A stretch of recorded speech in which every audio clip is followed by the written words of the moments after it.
You are very critical of Western civilization. Would you say that you are an Islamic or Muslim supremacist? Yes, of course. Of course. Muslim supremacist, of course. Islamic supremacist, of course. And there's nothing wrong with that. There's not a thing wrong with that.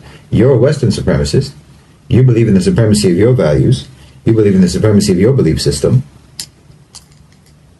You believe in the supremacy of your belief system so much that you want the whole world to follow it. You try to force the entire world to follow your belief system because you believe it's so right. You came up with the Universal Declaration of Human Rights. You took it upon yourself to decide what are the human rights for the entire human race. Well, all right, but I mean, That's supremacist. You believe that you have the authority, you have the right to decide what are the rights of human beings everywhere in the world forever. And your belief in your right to do that has been brutally manifest all around the world for centuries. Not for years, not for decades, for centuries. But the difference is that in Islam, to believe in the supremacy of Islam includes, one of the things that we believe in is that we don't have the right to compel you to follow our beliefs. But you don't have that. You absolutely believe that you have the right to compel others to follow your beliefs. And the entire 20th century, and forget that, the 19th century, and as long as anyone can remember, is testimony to the fact that you believe that you have every right in the world to force all of the people in the world to follow your belief system. You have the right to impose that on people. And people all over the world, in Africa, in Latin America, in Asia, in the Middle East, everywhere in the world can testify. You absolutely believe that you have the right to compel people through force, through invasion, through occupation, through colonialism, through imperialism, through extremely coercive economic policies. But Muslims, we don't believe that we have the right to impose that. We believe lakum dinukum waliya din.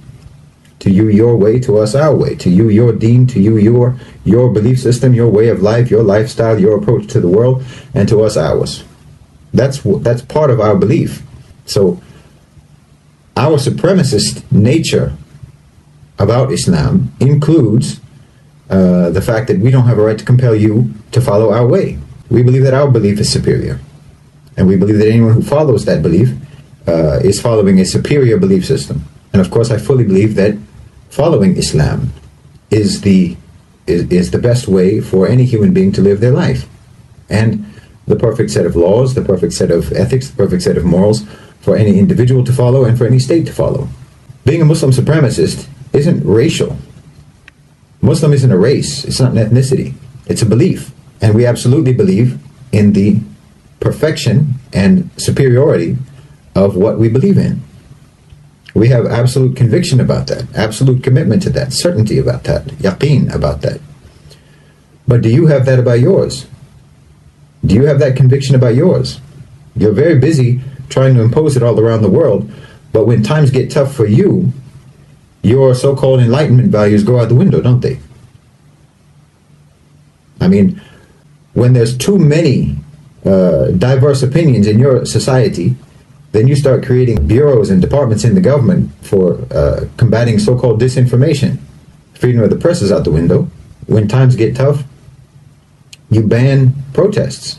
You arrest people for protesting. Freedom of assembly out the window. When your belief system becomes difficult to maintain, difficult to preserve, you throw it under the bus without hesitation. But that's not the case with Muslims. Muslims throughout imperialism, throughout colonialism, throughout the Crusades, throughout poverty, throughout war, throughout invasion, throughout occupation, have maintained their belief. Even without the Khilafah, even without the Islamic State, and even without the Islamic Empire, Muslim societies are still strong and committed to Islam. We're still committed to our belief system. Nothing can change that. Maybe we have failed states, but we don't have failed societies. We don't have failed cultures. Our governments may fall, but our people remain the same. Our people remain committed to the same values, to the same morals, to the same moral laws, regardless of whether there's a government over them to enforce that. But that's not the case with you. Even though you're trying to impose your value system all around the world, when things become difficult in your own societies, you abandon your principles, you abandon your values. They're insufficient for preserving the security and the stability and the tranquility of your societies. They're insufficient. They're inadequate for that. So that alone, along with many, many other things, that alone shows me the inferiority of your value system, the inferiority of your belief system, and the superiority of Islam. And your belief system, your Enlightenment values, are extremely selectively applied in your society throughout your history. They apply to some people and not others. It's like in George Orwell's Animal Farm. Some people are more equal than others in your society. Your value system is not evenly applied. I mean, there's obvious examples everyone knows about. But just look at democracy, for example. You want democracy all around the world, supposedly. You say that you want democracy all around the world, so-called. But you don't even apply democracy. Let's just, for the sake of argument, let's pretend that you have a democratic system in the United States, and it's an actually healthy, functioning democratic system, which is obviously not the case. But let's just, for the sake of argument, pretend that it is. You don't believe that democracy is important, for example, in the private sector. You don't believe that businesses, that companies, that corporations should be democratic. Your belief in the supremacy of democracy does not extend to the private sector. Corporations don't have to be democratic, do they?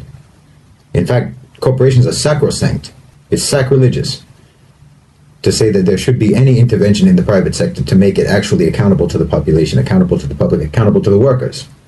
And anyone who even talks about something like that, anyone who even suggests that companies and corporations should be democratic, will be persecuted. I mean, look at the struggle that organized labor had in the United States. Coal miners were literally bombed from the sky when they tried to organize and secure their rights and have some kind of democratic representation with the coal companies.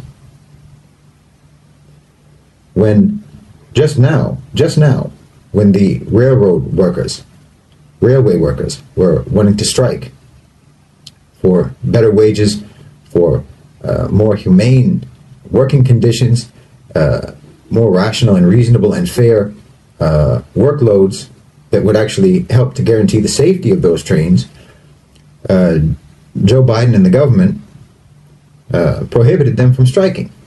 Where's the democracy? Because you don't mean the things that you say. You don't mean the values that you espouse. You don't mean it. If you meant it, then you would apply it across the board. You would apply it to everybody in all institutions and all dimensions of your society. It would be applied everywhere, but it's not. Democracy doesn't belong in the workplace. Democracy doesn't belong in the company, in the business, in the corporation. And no one's even supposed to suggest that it should. That's an inferior belief system. It's inadequate.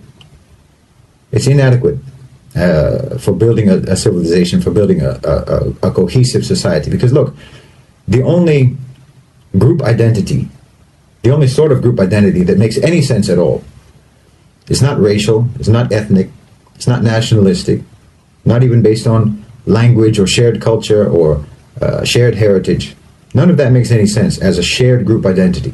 The only thing that makes sense is shared belief system. That's the only thing that makes sense as a group identity from which you can build cohesion and camaraderie and brotherhood and solidarity between people.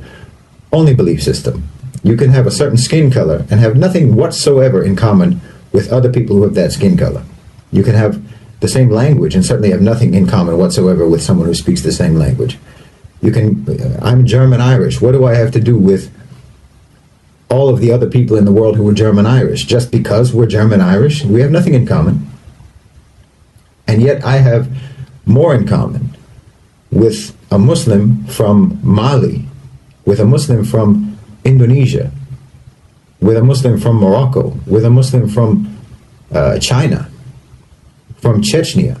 I have more in common with them immediately, instantly, effortlessly. We have the same frame of reference. We have the same moral code. We have the same belief. We admire the same people. Our heroes are the same heroes. Our role model is the same role model. I have more in common with them than I have with someone whose belief system is different from mine, but who looks like me, or who speaks my language, or who comes from my country. That doesn't create solidarity, and there's no reason why it should.